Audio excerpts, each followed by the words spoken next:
Hello नमस्कार साथियों, Dushyant civil classes में आप सभी लोगों का स्वागत है, हार्दिक अभिनंदन है। जैसा कि आप लोग भलीभांति परिचित हैं कि भारतीय राज्य व्यवस्था के संदर्भ में हमने अपना अध्ययन और अध्यापन का कार्य प्रारंभ कर लिया है और इस बात से भी आप लोग भलीभांति परिचित हैं कि फिलहाल हमारा जो मेन टॉपिक है भारतीय संविधान की प्रस्तावना है और भारतीय संविधान की प्रस्तावना के जो आपके डिफरेंट एस्पेक्ट हो सकते हैं उनको हमने क्लास में चर्चा का विषय बनाया हुआ है। अच्छा, भारतीय संविधान की प्रस्तावना की ओर से आज हम केवल एक शब्दावली आपके सामने रखना चाहेंगे और इसी शब्दावली का हम क्या करेंगे, पूरा पोस्टमार्टम करके चलेंगे।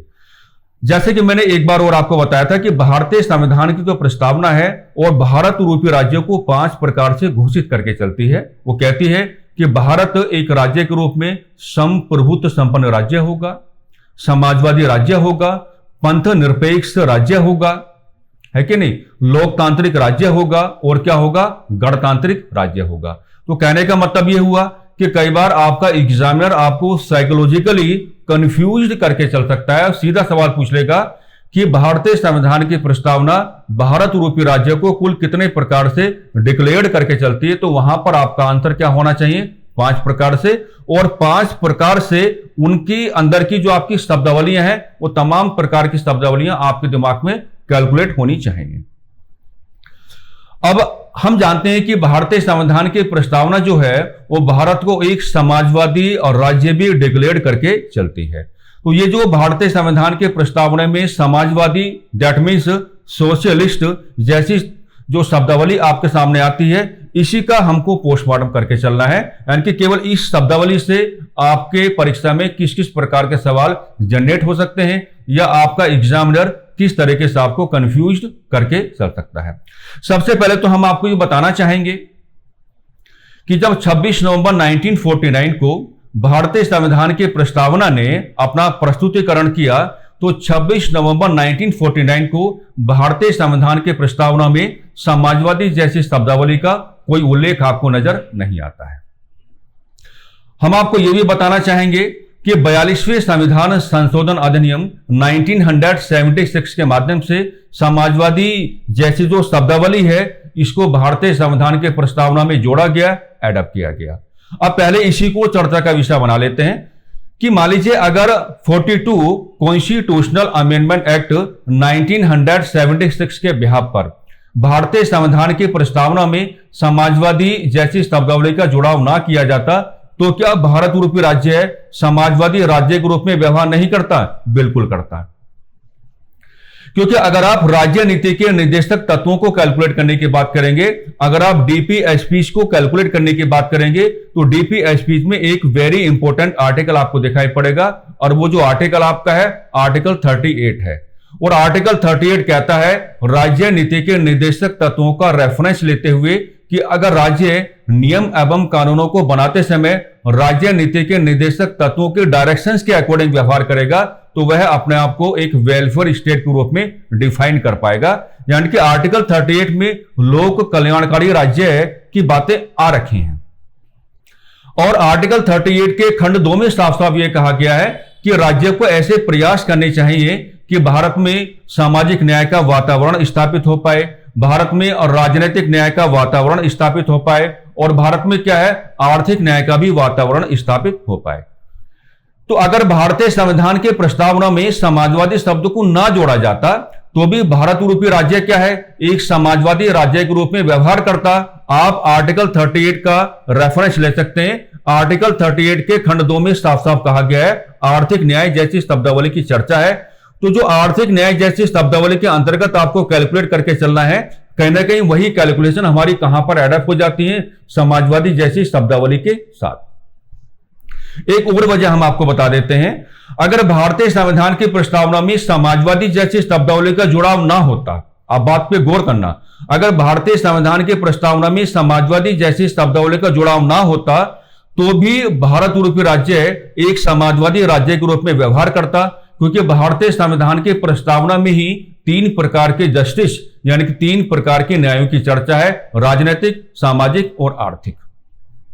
तो यहां भी आर्थिक न्याय का हवाला देते हुए आप कह सकते हैं कि आर्थिक न्याय का मतलब वही होगा कि जो आज आपको समाजवादी जैसी शब्दावली के अकॉर्डिंग आपको समझना है। So in a very conclusive way we easily can say, अगर भारतीय संविधान के प्रस्तावना में इस शब्दावली का जुड़ाव ना होता तो आर्टिकल 38 के खंड 2 के अकॉर्डिंग हम बात कर सकते हैं कि भारत रूपी राज्य क्या है, एक समाजवादी राज्य के रूप में व्यवहार फिर भी करता, और हम भारतीय संविधान की प्रस्तावना में जो आर्थिक न्याय जैसे शब्दावली है उसका रेफरेंस देते हुए कह सकते हैं कि भारत यूरोपीय राज्य एक समाजवादी राज्य के रूप में व्यवहार करता। ये चर्चा यहां तक आपकी समझ में आनी चाहिए, क्योंकि देखो आजकल के टाइम में क्या हो रखा है कि आपके एग्जामिनेशन का कल्चर एकदम क्या है, चेंज हो चुका है, क्योंकि आपकी परीक्षाओं का कल्चर एकदम चेंज हो चुका है। कुछ सवाल किस लैंग्वेज की बिहाफ पे कब और कैसे आपको कंफ्यूज करके चलेगा, ये बातें आपको खुद अपने आप को समझानी पड़ेंगी।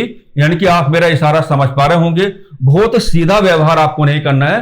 आपका व्यवहार क्या होना चाहिए, मल्टी डायरेक्शन ओरिएंटेड होना चाहिए। आप चारों तरफ व्यवहार करना सीखेंगे। ये बातें मैंने शुरुआत में आपको समझाने की कोशिश की है और उम्मीद करता हूं कि यहां तक आपको किसी प्रकार की कोई समस्या का भाव नहीं होना चाहिए।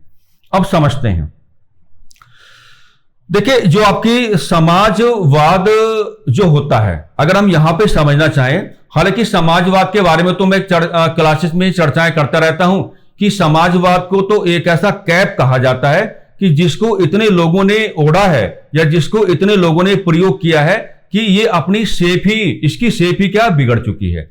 यानी कि समाजवाद जैसी शब्दावली को वर्तमान समय तक इतने लोगों ने परिभाषित करने की कोशिश की है कि समाजवाद जैसी शब्दावली की कोई वैज्ञानिक परिभाषा देना एक टिपिकल टास्क है। लेकिन यहां प्रस्तावना की ओर से जो हमें बातें करनी है तो हम कुछ बातें आपके सामने रख देते हैं। नंबर 1, समाजवाद का एक बड़ा उद्देश्य, बड़ा लक्ष्य यह होता है कि अगर किसी भी भौगोलिक परिवेश में आप संसाधनों को कैलकुलेट करने की बात करेंगे तो संसाधनों पर अधिकार को लेकर के सेंट्रलाइजेशन का ग्राउंड नहीं होना चाहिए। यानी कि कुछ ही मुट्ठीभर लोगों के हाथों में संसाधन नहीं होने चाहिए, बल्कि संसाधनों पर अधिकार को लेकर के आपको डिसेंट्रलाइजेशन आपको दिखाना पड़ेगा, विकेंद्रीकरण का भाव आपको दिखाना पड़ेगा। कहने का मतलब यह हुआ कि समाजवाद आपको सिखाता है कि संसाधनों पर सभी लोगों का सामूहिक अधिकार होना चाहिए, कलेक्टिव राइट होना चाहिए, क्योंकि समाजवाद का मतलब क्या होता है, सामूहिकता, कलेक्टिवनेस। इसको बदल के कई बार ऐसे भी कहा जाता है कि समाजवाद का लक्ष्य आप यह भी बता सकते हैं कि उत्पादन एवं वितरण के साधनों पर सभी लोगों का कलेक्टिव राइट होना चाहिए, सभी लोगों का सामूहिक अधिकार होना चाहिए।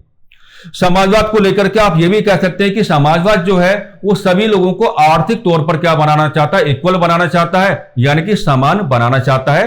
तो समाजवाद का जो मूल भाव है वो 3 तरीके से आप लोग बड़े प्यार के साथ क्या है साथियों, डिफाइन कर सकते हैं, बड़े प्यार के साथ आप इसको बता सकते हैं। लेकिन हमारी संविधान की प्रस्तावना में जो समाजवाद है वो ये वाला समाजवाद नहीं है, समझना। हमारी संविधान की प्रस्तावना में जो सोशलिज्म है वो ये वाला नहीं है, हालांकि कैलकुलेशन ये भी आते हैं। हमारी संविधान की प्रस्तावना में जो समाजवाद है वो है असल में लोकतांत्रिक समाजवाद। अब लोकतांत्रिक समाजवाद को आप परिभाषित करके चलेंगे तो लोकतांत्रिक समाजवाद को परिभाषित करते हुए तो सहारा तो आपका समाजवाद बनेगा, लेकिन एक मेजर डिफरेंस भी आपको लेकर के चलना पड़ेगा। यानी कि लोकतांत्रिक समाजवाद को मैंने हमेशा यह कहा है कि लोकतांत्रिक समाजवाद जो आपका है वो समाजवाद से काफी समझदार नजर आता है। क्यों? क्योंकि समाजवाद सभी लोगों को आर्थिक तौर पर सक्षम बनाना चाहता है, और जैसे कि आप लोग भली भांति इस बात को समझ पा रहे होंगे कि किसी भी भौगोलिक परिवेश के निवासियों को आप आर्थिक तौर पर सक्षम नहीं बना सकते। लोगों का पारस्परिक निर्भर होना जरूरी होता है। जब तक लोगों के मध्य पारस्परिक निर्भरता का ग्राउंड नहीं बनेगा, ना तो कोई सोसाइटी काम कर पाती है और ना ही कोई राज्य काम कर पाता है। लेकिन समाजवाद को जो मूल ध्येय है वो ये रहता है कि सभी लोगों को आर्थिक तौर पर आप क्या बना दें, इक्वल बना दे, समान बना दे।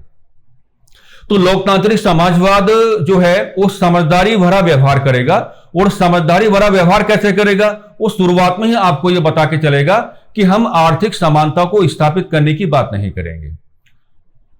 हम आर्थिक असमानता को जितना कम कर पाए, यानी कि आर्थिक समानता के धरातल को जितना हम लिमिटाइज कर सकते हैं, जितना हम सीमित कर सकते हैं, हम उतना प्रयास करेंगे। और यह बात आपको समझने की आवश्यकता है। आप लोग भी जानते हैं आप लोग भी जानते हैं कि लोगों के मध्य पारस्परिक निर्भरता का ग्राउंड आपको दिखाना पड़ेगा। जब तक कि आप लोगों को पारस्परिक निर्भर नहीं बना सकते तो ना तो किसी भी सोसाइटी को आप संचालित करा पाएंगे और ना ही किसी राज्य को आप लोग संचालित करा पाएंगे। जैसे मैं कक्षाओं में हमेशा उदाहरण देता रहता हूं कि मान लीजिए आपको अपने किसी मकान का कंस्ट्रक्शन करवाना है, क्योंकि आपके पास पैसा है इस नाते आप अपने मकान का कंस्ट्रक्शन करवाना चाहते हैं। रिगार्डिंग दिस आपकी मेन नीड क्या बनेगी? वर्कर्स यानी कि मजदूर आपके बनेंगे। लेकिन अगर उन्हीं मजदूरों पर उतना ही पैसा हो जाए जितना पैसा आपके पास है, तो क्या वो आपके घर में मजदूरी करने आएंगे? बिल्कुल नहीं आएंगे। इसलिए मैंने हमेशा समझाया है कि पारस्परिक निर्भरता जो है उसका होना अति आवश्यक है किसी भी समाज के संचालन के संदर्भ में या किसी भी राज्य के संचालन के संदर्भ में। लेकिन समाजवाद का जो मूल ध्येय है वो सभी लोगों को आर्थिक तौर पर सक्षम बनाना चाहता है, क्योंकि ये एक बहुत ही टिपिकल टास्क है। इसी नाते आज तक इसका very complete and very organized and very scientific implementation नहीं हो पाया है। तो इसके अगेंस्ट आपको रखना पड़ेगा किसको? लोकतांत्रिक समाजवाद को, यानी कि डेमोक्रेटिक सोशलिज्म को। और डेमोक्रेटिक जो आपका सोशलिज्म है वो आपको ये समझा करके चलेगा कि हम समझदारी भरा व्यवहार करेंगे, हम आर्थिक समानता की वकालत नहीं करेंगे, बल्कि हमारी जो मेन एडवोकेसी होगी वो इस बात को लेकर होगी कि लोगों के मध्य जो आर्थिक असमानता का धरातल है हम उसको जितना सीमित कर सकते हैं उतना सीमित करके चलेंगे। नंबर एक, लोकतांत्रिक समाजवाद को परिभाषित करने के संदर्भ में। दूसरी बात एक ही है कि लोकतांत्रिक जो आपका समाजवाद है, लोकतांत्रिक समाजवाद आपको क्या बताएगा? यहां पर वही बताएगा कि उत्पादन तथा वितरण के साधनों पर सभी लोगों का सामूहिक अधिकार होना चाहिए। यहां लोकतांत्रिक समाजवाद बिल्कुल ऐसा ही व्यवहार करता है जैसा समाजवाद व्यवहार करता है। तीसरी बात, लोकतांत्रिक समाजवाद आपको यह बताएगा कि संसाधनों पर सेंट्रलाइजेशन का ग्राउंड नहीं होना चाहिए, बल्कि संसाधनों पर डिसेंट्रलाइजेशन का ग्राउंड होना चाहिए। यानी कि संसाधनों पर कुछ मुट्ठीभर लोगों का अधिकार ना हो, संसाधनों पर सभी लोगों का सामूहिक अधिकार हो। तो उत्पादन एवं वितरण के साधनों के संदर्भ में और संसाधनों पर सभी लोगों के सामूहिक अधिकार के संदर्भ में लोकतांत्रिक समाजवाद साथियों बिल्कुल ऐसा ही व्यवहार करता है जैसा समाजवाद व्यवहार करता है। अच्छा, जब कभी आप समाजवाद की ओर से व्यवहार करने की बात करेंगे तो अगर आपका एग्जामिनर आपसे यह पुट अप करने की कोशिश करता है कि समाजवाद अर्थव्यवस्था के किस प्रकार की वकालत करता है, तो समाजवाद जो है वो अर्थव्यवस्था के जिस प्रकार की वकालत करता है उसको हिंदी में कहा जाता है समाजवादी अर्थव्यवस्था, और उसी को इंग्लिश में क्या कहा जाता है? सोशलिस्टिक इकोनॉमी कहा जाता है। और समाजवादी अर्थव्यवस्था में क्या हो जाता है कि जो आपका प्राइवेट सेक्टर है आप उसको तवज्जो देकर के नहीं चलते। आप किसको तवज्जो देकर चलते हैं? पब्लिक सेक्टर यानी कि गवर्नमेंट सेक्टर को आप तवज्जो देकर के चलते हैं। लेकिन अगर इसी चर्चा को आप लोकतांत्रिक समाजवाद के अकॉर्डिंग डिफाइन करने की बात करेंगे तो लोकतांत्रिक समाजवाद जो है अर्थव्यवस्था के मिश्रित रूप को क्या है? प्रमोट करने की बात करता है। यानी कि जो आपका डेमोक्रेटिक सोशलिज्म है वो डिमांड किसकी करता है? वो एडवोकेसी किसके करता है? मिक्स्ड इकोनॉमी की एडवोकेसी करता है। और मिश्रित अर्थव्यवस्था एक ऐसी अर्थव्यवस्था को कहा जाता है जहां पब्लिक सेक्टर और प्राइवेट सेक्टर दोनों क्या है? कंबाइन होकर के काम करते हैं, specially for the welfare of society and specially for the welfare of state. तो केवल आपको ये नहीं याद रखना है कि समाजवाद जैसी शब्दावली को है ना कब जोड़ा गया, कैसे जोड़ा गया। जो डिस्कशन जिस तरीके से मैंने आपके सामने इस्टेब्लिश करने की बात की है, इन तमाम प्रकार की बातों को आपको अपने जहन में लेकर के चलना है। आपके एग्जामिनेशन का कल्चर काफी वेरिएट हो चुका है और अगर आप फर्स्ट एफर्ट में ही सरकारी नौकरी प्राप्त करना चाहते हैं तो आपको अपनी टेंडेंसी, आपको अपने आप को कैलकुलेटिव बनाना पड़ेगा। अपने टेंडेंसी में आपको स्ट्रक्चरल चेंजेस करने पड़ेंगे, वैल्यूज को देखने का तरीका आपको बदलना पड़ेगा। और मैं हमेशा एक बात पे फोकस किया हूं, गिवन इंफॉर्मेशन को आप और लोगों से डिफरेंट कैसे बनाएंगे, ये पैटर्न आपको अपना करके चलना पड़ेगा। यही उद्देश्य है आपके इस चैनल का, जिसका नाम हमने क्या रखा है? Dushyant civil classes.